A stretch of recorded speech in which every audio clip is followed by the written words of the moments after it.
Ciso. Oh, it's fabulous! A strike to get you up off your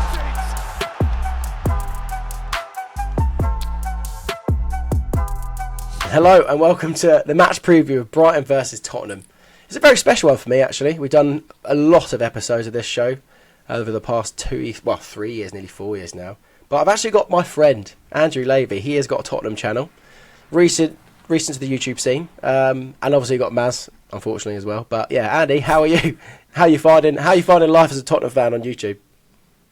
Yeah, it's interesting. It's Tottenham fan base can be at times horrifically toxic and miserable, and the world's doom and gloom when you don't beat everyone 10-0. So if it's not like that, it's quite interesting. But have you ever beaten anyone 10-0? No, I beat someone 9-1. I know that. That was Wigan back in the day. Oh, no, Wigan. Wigan back in the day. Jermaine Defoe, 5 goals. Come on. But no, it's just a really horrific time sometimes. And last season, when you guys did us in, it was a pretty miserable time. Yeah, fair enough. Good times. Maz, how are you doing, mate? How's life treating you? Oh, good, mate. Just being a bum at home at the moment, jobless, looking for work. Yeah. So if anyone wants to hire me, I am available. No, just been chilling, mate. Just been chilling, waiting for loads of work to come in. Don't know what else you want me to say, to be honest. This is what freelance is all about, mate. We all know you're going to get there. We all know you're getting there. It's only been, 1 week since you left? Yeah, to be fair, it's been 4 days, to be fair. So, it's not all doom and gloom. Exactly like Andy was saying about Spurs. It's not all doom and gloom. It's only 4 days in. So, should be fun. And then one result, Maz, like Tottenham, can change everything. I feel like Tottenham had a really difficult start to the season. I wouldn't say they've had the best start to the season. A little bit in the trenches. But, Andy, one result against Man United, suddenly you're going to win the league. Mate, we're not just winning the league; we're winning the quadruple. So, did you not watch us against Karabag last week? I don't think the Conference League counts as a quadruple, but maybe it does. I guess it's actually the Europa League, mate. Let's not be like that. Oh, you're in the Europa. Oh, God. Sorry. Yeah. No, we're not Chelsea. They we're all are friends in the here. Europa. Yeah. No, mate. United got absolutely bent over and spanked. Really, they were genuinely the worst football team I've witnessed in such a long time. It was a pleasure to watch Mickey van der Ven look better than all their attackers in attack. It was class. I feel like, because we had such a sort of average start to the season, because obviously last season we were like rocketing out. This season we started a bit slower. Now we've hit a bit of form. Everyone's sort of settled back down again, and life's not so bad. I'm a bit worrying after watching that Tottenham Man United game, because Brighton had a good start to the season, but then now I'm looking at all the results that those teams have got, including Man United. Like, it's making that result against Man United seem a lot easier and a lot less respect Man United have turned out to be this season.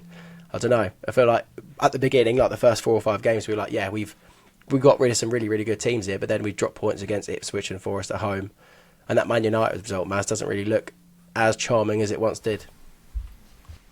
Yeah, I feel like it's very similar to how the Chelsea game, going into that, how we felt. They're starting to pick up a bit of form. I feel like Spurs now are also in that bracket now. They're starting to pick up form. They're looking good. They seem to be gelling. I feel like it's a bit worrying, especially Solanke now far in. He had a bit of a shaky start to start with, and now he's starting to put in some goals. You then look at Kulusevski, played quite well against Man United. They're looking good, which is annoying because we would, exactly like Chelsea, would have been better to play them earlier on in the season rather than playing them now. And I want to know, we haven't spoken about it yet, but Van Hecker's out for 6 weeks, which is a massive, massive blow, which is disgusting. As a Brighton fan, horrible to see him out because he's been so important. And as we saw against Chelsea, we can get absolutely done, especially if we play a high line and so do Spurs. So yeah, I'm not looking forward to that. It's been interesting who plays. Is it going to be Webster? Is it going to be Igor? That's going to be the big question. And hopefully it is Big Igor in there. And hopefully we can keep Spurs quiet. I mean, I genuinely think, a lot of Brighton fans have said it as well, if we had Van Heck and Veltman in that defence, we would not have shipped 4 goals in one half. We might have conceded and still lost, but not that badly. Andy, I spoke to you about 100%. The game. You did watch the game. You watched the whole match versus Brighton versus Chelsea. You had the privilege. I mean, for the neutral, it was a very, very good game. But you said to me, you think that Tottenham are very, very similar to Brighton, which surprised me, because I don't really watch Tottenham too much. But But yeah, Brighton fans might be surprised to hear that. But as an avid Tottenham watcher and someone that's watched Brighton quite closely as well, explain why you think that and like what you expect from the game. Well, I mean, you're more like us, you know. You've had your manager. No, you're like us. Actually. No, come on, we're all friends. No, what it like? Just when obviously I watched the Chelsea game, and I wouldn't take a lot away from I wouldn't take much from that game if I was Brighton. And the key thing as well, you're going. I know obviously De Zerbi might, you know, he was obviously a possession based on the ball manager. Potter obviously something around the same thing.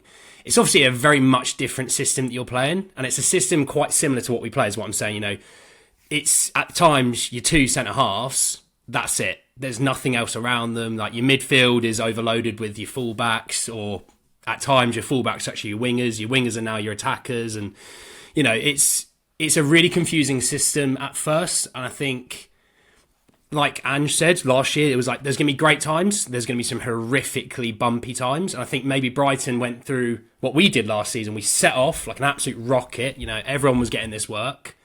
We then hit a few bumpy times, which I think maybe against Chelsea, funnily enough, so was ours. I was there, and that was bad. Yeah. Yeah, Romero got sent off right in front of me, and yeah, I mean, Mickey van der Ven then pulls his hamstring, and then Maddison does his ankle about 5 minutes later. It was unbelievable first half, mate. I was so happy. Your whole season collapsed in the space of like 13 minutes, which is nuts because you were like title challengers at that point up to the season. Oh, honestly, we went to the Emirates, we drew 2-2, beat Man United at home, first home game of the season 2-0. Like we were unreal the first 10 games, but injuries obviously absolute cruel mistress. But like with you guys, I think what you're seeing now probably still needs another season, 2 seasons to really develop. Like you said, I'm not going to dig him out. I think some Brighton fans probably have. Adam Webster's not for the long term. The guy's a makeshift here and now. So I think in our system, he'll be good. So elsewhere, like I feel like if he went back to, I think he was from Ipswich before Portsmouth, or the other way around. So if he went back to Ipswich, he'd still do a good job. Bristol there. It's City. just like it's Bristol City. Why do I? Oh no, I'm getting mixed up with I think Wartborough. What the fuck was it? It was like long blonde hair. Anyway, Watmore maybe. No, not Duncan Watmore. Fuck it, I'm gonna stop talking. Anyway, I think he's ginger, mate. No, yeah, Duncan Watmore is. Yeah, no, there was a Portsmouth centre-back. There was a Portsmouth centre-back who had long blonde hair. Trust me, because I signed him on FIFA back in the day. No, not Matt Clark. We signed him. He began with a W. Anyway, yeah, that's it. Yeah, the long blonde hair guy, Sylvain Distin. Really good shout, Andy. Thank you. But no, what was my point? Yeah, Adam Webster will still do a good job there. He's still a good defender, but just in our system, he's not. What we need, Andy, funny enough, is a Mickey van der Ven, someone that's actually quick, that can play a high line and also track back at the same time. But we don't have that. We've got Lewis Dunk and Adam Webster who have zero pace and got caught out multiple times against Chelsea. Maz, do you think it'll be the exact same against Tottenham? Do you think it'll be the exact same again? Potentially. As I said in the last podcast, we could be looking at a 6-6 here, genuinely. Like the way that both teams set up and both play such a high line, I think there could be a lot of goals. Especially as Spurs showed against Man United. They scored 3 goals at Old Trafford. That was a big statement win. They absolutely dominated it. Like Andy said, it was an absolute spanking from start to finish. I couldn't believe how bad Man United were. But credit to Spurs, they just put it on them for 90 minutes. And yeah, it was a comprehensive win for Spurs. But was that down to Man United being awful again? You could argue that. Similarly to Chelsea before they played us, played West Ham, who were awful. And I thought, do you know what? It could be just a bit of an illusion. It could be a smokescreen. But it does worry me, the fact that Spurs did comprehensively beat Man United at Old Trafford the way they did.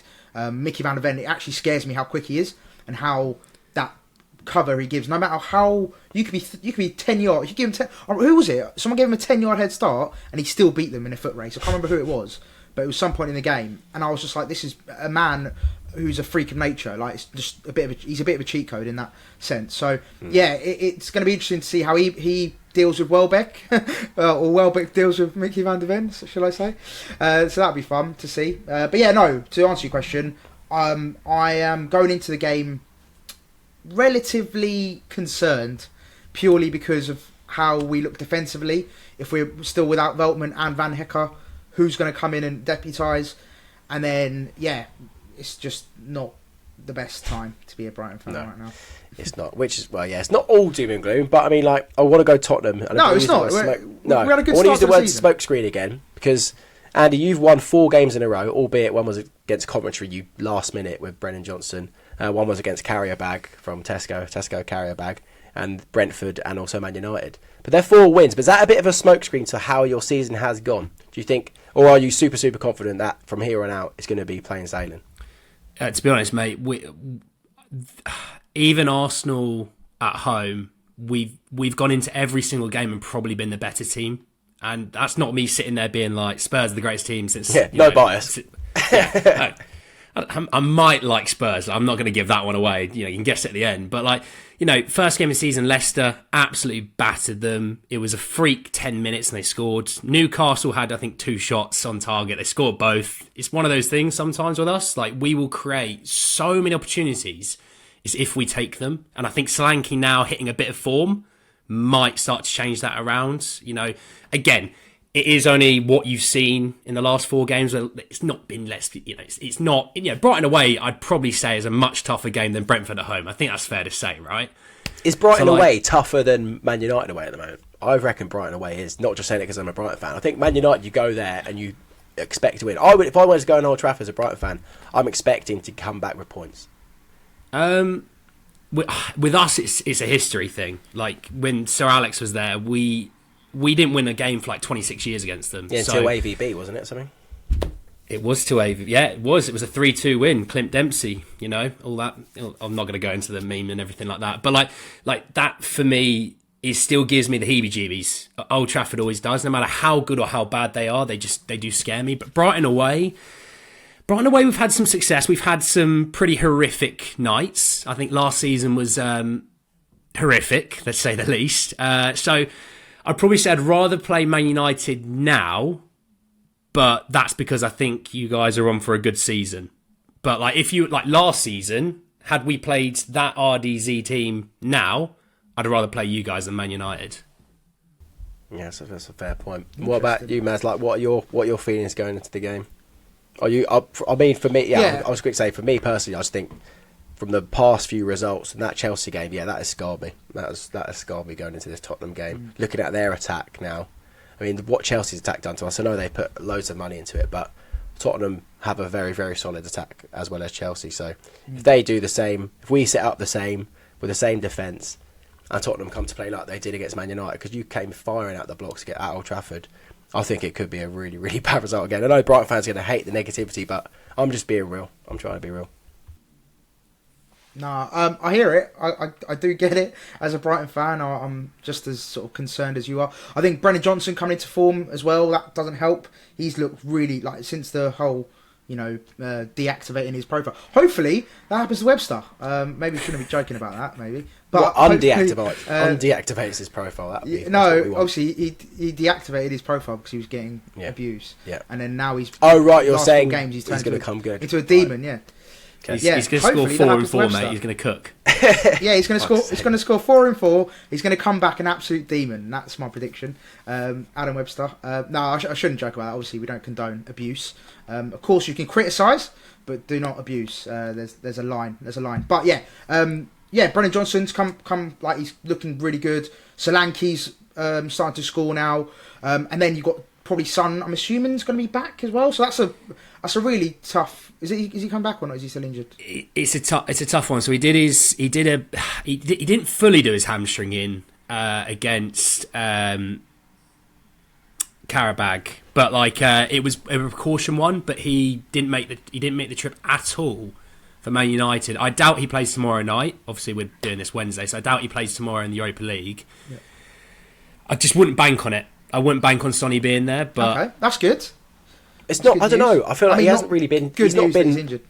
He's not been in that much form though. To be fair, Maz. So it's not like a huge miss for Tottenham. I mean, you might be able to tell me I'm wrong, Andy, but I feel like Son's been a bit off it recently. Like Brennan Johnson, weirdly, is more of a threat than Heung-min Son. Yeah, I mean, it's a thing that I said about Rashford. Even when they're out of form, they can hit fifth gear out of nowhere. And Sonny still has that ability to turn it on when he wants to. With him, it's the pace is starting to dip just a little bit, and he's struggling to beat a defender a little. Like in terms of his link-up play, and like obviously him and Maddison having a great chemistry, he's still. I look, the way I look at it, Timo Werner played against Man United. Do you want to play him, my God, or do you want to play he looks Sonny? So bad. He's my awful. God! After running, he's just like, right, I get it. Sick, cheers. He's like a German Dan James, isn't he? He's just really quick and just has zero end product. I love him. I do. Like, as a person, I love him. He's just one of those nice guys, Turbo Timo and everything. But honestly, I could stand him in the middle of an ocean and give him a penny and try and throw it. I say throw it in the ocean, he'd still somehow miss. And I don't know how he would do it. Like it's actually, it gets to a point where I'm no longer annoyed. I'm just actually impressed. So, you know, you can have him or you can have Sonny. It's up to you what you want, you know. Okay, maybe Sonny is, and yeah, we'll take Timo, yeah. Just quickly, Andy, question for you. Who are you most worried about from our attack? Because obviously we've been talking about the defence quite a bit, but in terms of our attack, obviously Jorginho Rutta's now starting to come into his own, which is really good to see. Obviously Danny Welbeck's had a bit of resurgence as well. Is there anyone that scares you from our front line? Yeah, it's Matoma. It's quite quick off the bat. Obviously, watching last season at Spurs, and I really rate Pedro Porro. I think he's really, really good. Pedro was having an absolute nightmare trying to defend Matoma. I feel like obviously he's been a bit off it with injuries, and obviously he had the Asian Cup as well, so I know he's been a bit stop-start, but the pace that he has, you know, I don't get scared on our left side. So like, you know, Minter is your right winger from time to time, right? Doesn't scare me half as much because I really rate Destiny and I really rate Mickey, obviously, at pace. But on the left-hand side for you guys, our right side, I mean, if he gets past Porro, Romero might absolutely annihilate him. But, you know, I can't sacrifice Romero that much. That's Seagulls Social banker. That's our tip for the day. Christian Romero and a Pedro Porro, double yellow. That's what we want. Also, isn't Destiny Udogie injured? So Destiny went off at half-time against Man United. Somewhat a knock. Apparently it's not serious. Give us Ben Davies, please. Give us Ben Davies. Because if he's out for that game, that's a massive miss, I reckon, for Spurs. Because Destiny Udogie is, like you mentioned, Andy, he's a fantastic player. He's got raw pace as well, so he's able to keep up with our fast wingers, whether it's Minter or who we've been starting on the right instead of Minter. Adingra. Whether Adingra or Minter, either or, they're gonna have some pace. So if Udogie is out, that could be a huge plus for us as well. Yeah, it's I really rate Destiny so much, and I don't get scared when a player runs at him. I get a little bit nervous, you know, with Pedro Porro, but Destiny, someone running at him doesn't matter to me. When he came to the Prem, Andy, I had no idea that he was like 6'1". I just thought like he's going to be like maybe like 5'8", just one like a nippy fullback. But he's massive. He's honestly the size of a centre back. It's ridiculous. Like every time I watch him play Garnacho, it's a man versus a boy. It's absolutely ridiculous what he does to him. You know, he did it with Salah last year. Just annihilated Salah with just physicality. And then, you know, the beauty of that left side is if you go past him, it's like the quickest centre half is sitting right behind him. It's not a problem, you know. Yeah, it's not looking good, is it, man? It's a beauty, mate. It's a beauty. I can't lie. Shall we do score predictions? Unless you've got any other questions, Maz. But I think that's all I've got for Tottenham. I just don't feel good about this game. All right, Andy, as the guest. Look, go on. I was just going to say, look, it can go either way for me, this game. I feel like, you know, if Spurs do what they did at Old Trafford, we're in for a long night, or a long day even. But if we can, you know, if Igor starts, get Igor in, solidify that centre-back with Dunkey, hopefully, be able to deal with the attack of Spurs, I think we can get a positive result. So, I am going to go 2-1 Brighton. Let's go. Keep the positivity, Ben. Someone's got to do it around here. You're a negative Nelly, mate. I've got to keep up the morale around here. If we're all positive and delusional, then it'll be a boring podcast. I know Brighton fans will probably love to listen to just us being positive the whole time, but someone's got to be real. And I respect it. it. I mean, my head's on the chopping board, but yeah, Andy, go on, tell us what you're thinking. Well, I mean, I can't lie. Maz has put a few questions in my head with Destiny and Sonny. That's kind of our whole left wing. I mean, I think both teams aren't coming into this 100%. fitness-wise. You know, you're missing a few key guys. There's a real good chance we're missing a few key guys. And yeah, Maz is right. If we come in playing like we have against Man United, like we have against pretty much most teams this season, if we come in and do what we do, I think you boys are in for a bit of a rocky afternoon. But that's being said, you know, last season still sits pretty fresh in my mind. Was it 4-2 in the end? Only because that random striker, that Feliz Navidad. Feliz Navidad. He scored one goal. He's got one goal for you, and it was against us, obviously. Yeah, he's now on loan at Espanyol, but you know that's fine, mate. We sent him. You go over there. It's fine. We'll deal with Richarlison. You got your job against. You got your goal. Yeah, you've done your one job. You paid that £13 million transfer fee. Well done, mate. No, but like I mean, we also played 4 fullbacks at the back that day, and that obviously is going to play a big part into why we're not going to concede 4 this time. If I'm honest, I do fancy Spurs. Shock, you know, the Spurs fan fancying Spurs. I'm going to go the opposite to Maz. I'll go 2-1 Spurs. I think Spurs are starting to hit, you know, sort of 3rd or 4th gear quite frequently now, and I just think if they turn up and do what we do, we should win. Because your centre half pairing and the pace that we have does make me think there's a chance or two there. Chance. All right, fair. Yeah, it's not looking good. I think if talking about that right hand side for you, Andy, with the Pedro Porro, if Purvis Estupiñán can turn up and play how he has played with Karim Matoma, if we can have the Purvis Estupiñán and Matoma of last season to get away at Wolves, then I feel like we've got a chance. But I just can't see that suddenly happening. Yeah. Or what He still needs to get up to speed, doesn't he? Yeah. Just get Purvis. It was like his first game back against Spurs, and he just rockets in a 30-yard screamer. Just have that. Yeah, that is true. Yeah, that I'm back. Good. I think it is going to be. You're going to hate me. I think it's going to be 3-1 Tottenham. No Van Heck. Unless Veltman comes back, we might be a little bit more solid. So 2-1, but I can't see us winning. Unfortunately, it's really, really bad. That sounds bad, but yeah. Funnily enough, I'm going to be watching it from the Tottenham Stadium. Yeah, so I'll be watching it on a phone because I'm going to that NFL thing. Yeah. Oh, right. I was thinking, what the hell's going on at Spurs Stadium? Yeah. I turned up to the wrong stadium, lads. Sorry, I fucked it. So I'm not going to make it. It's just on the big screen. It's just you and Daniel Levy and him just rubbing his hands. I mean, like, there he is. Yeah, Levy. 3-1 Tottenham, unfortunately. Brighton fans, let us know in the comments below what you think. It's not all doom and gloom, I know, but this is a very tough game.